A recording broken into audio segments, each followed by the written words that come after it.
With a lot of the work that we're doing, it's all about the preparation. It's getting the preparation right, and the actual finish is the easy bit. And that's what the guys have been working on the last few weeks.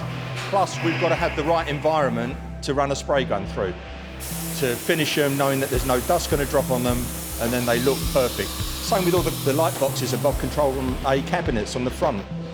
There's all that glazing to be redone, all the etching that needs to go on the glass. And one of our biggest jobs, which we're starting on Monday, is the removal of the parquet floor. The director's entrance, again, it's one of those areas that it's really tricky because it's very compact. We've got to plaster every wall from top to bottom and repair the ceilings. But the lift shaft is being cleaned, the glass has been ordered, we'll be painting the lift shaft, we'll be rehanging the lift shaft doors.